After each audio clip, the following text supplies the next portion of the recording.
வணக்கம். தமிழகம், புதுவை மற்றும் காரைக்கால் பகுதிகளுக்கான தினசரி வானிலை அறிக்கை. இன்று தமிழகத்தில் ஒரு சில இடங்களில் மழை பெய்துள்ளது. புதுவையில் மிக லேசான மழை பதிவாகியுள்ளது. காரைக்கால் பகுதிகளில் வறண்ட வானிலை நிலவியது. கடந்த 24 மணி நேரத்தில் பதிவான மழையளவு: வேலூர் மாவட்டம் பொன்னை அணையில் 3 சென்டிமீட்டர் மழை பதிவாகியுள்ளது. ராணிப்பேட்டை மாவட்டம் ஆற்காடு, ஈரோடு பிடிஓ தலா 2 சென்டிமீட்டர் மழை பதிவாகியுள்ளது. திருவள்ளூர் ஆவடி, நாமக்கல் திருச்செங்கோடு, சென்னை மண்டலம் 3 புழல், ராணிப்பேட்டை அரக்கோணம் தலா 1 சென்டிமீட்டர் மழை பதிவாகியுள்ளது. இன்று அதிகபட்ச வெப்பநிலை மதுரை நகரத்தில் 39.1 டிகிரி செல்சியஸாக பதிவாகியுள்ளது. குறைந்தபட்ச வெப்பநிலை ஈரோட்டில் 19 டிகிரி செல்சியஸாக பதிவாகியுள்ளது. அடுத்த 7 தினங்களுக்கான வானிலை முன்னறிவிப்பு மற்றும் எச்சரிக்கை. மேற்கு திசை காற்றின் வேக மாறுபாடு காரணமாக இன்று மற்றும் நாளை தமிழகத்தில் ஒரு சில இடங்களிலும், புதுவை மற்றும் காரைக்கால் பகுதிகளிலும் இடி மற்றும் மின்னலுடன் கூடிய லேசானது முதல் மிதமான மழை பெய்யக்கூடும்.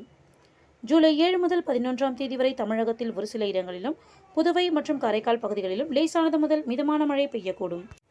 சென்னையை பொறுத்தவரை அடுத்த 24 மணி நேரத்திற்கு வானம் ஓரளவு மேகமூட்டத்துடன் காணப்படும்.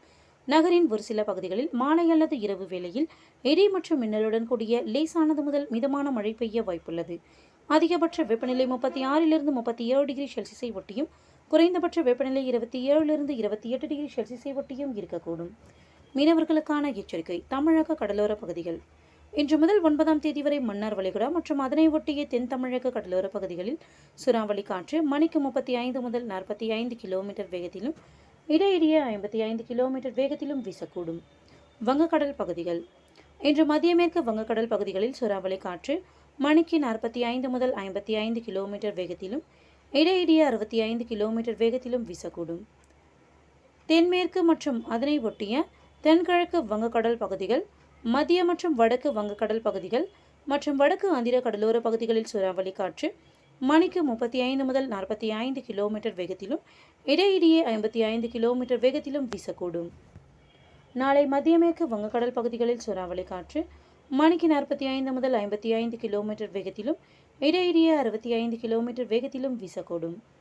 தெற்கு, மத்திய மற்றும் அதனை ஒட்டிய வடமேற்கு வங்கக்கடல் பகுதிகள் மற்றும் வடக்கு ஆந்திர கடலோர பகுதிகளில் சூறாவளி காற்று மணிக்கு 35 முதல் 45 கிலோமீட்டர் வேகத்திலும், இடையிடையே 55 கிலோமீட்டர் வேகத்திலும் வீசக்கூடும். ஜூலை 7ஆம் தேதியன்று தென்மேற்கு மற்றும் அதனை ஒட்டிய தென்கிழக்கு வங்கக்கடல் பகுதிகள், மத்திய மற்றும் அதனை ஒட்டிய வடமேற்கு வங்கக்கடல் பகுதிகள் மற்றும் வடக்கு ஆந்திர கடலோர பகுதிகளில் சூறாவளி காற்று மணிக்கு 35 முதல் 45 கிலோமீட்டர் வேகத்திலும், இடையிடையே 55 கிலோமீட்டர் வேகத்திலும் வீசக்கூடும். ஜூலை 8 மற்றும் 9ஆம் தேதிகளில் தென்மேற்கு மற்றும் அதனை ஒட்டிய தென்கிழக்கு வங்கக்கடல் பகுதிகள், மத்திய மற்றும் வடமேற்கு வங்கக்கடலின் தெற்கு பகுதிகளில் சூறாவளி காற்று மணிக்கு 35 முதல் 45 கிலோமீட்டர் வேகத்திலும், இடையிடையே 55 கிலோமீட்டர் வேகத்திலும் வீசக்கூடும். அரபிக்கடல் பகுதிகள்: இன்று முதல் 9ஆம் தேதி வரை மத்திய அரபிக்கடல் பகுதிகளில் சூறாவளி காற்று மணிக்கு 45 முதல் 55 கிலோமீட்டர் வேகத்திலும், இடையிடையே 65 கிலோமீட்டர் வேகத்திலும் வீசக்கூடும். தென்கிழக்கு அரபிக்கடலின் வடக்கு பகுதிகளில் சூறாவளி காற்று மணிக்கு 35 முதல் 45 கிலோமீட்டர் வேகத்திலும், இடையிடையே 55 கிலோமீட்டர் வேகத்திலும் வீசக்கூடும். மேற்குறிப்பிட்ட நாட்களில் மீனவர்கள் இப்பகுதிகளுக்கு செல்ல வேண்டாம் என்று அறிவுறுத்தப்படுகிறார்கள்.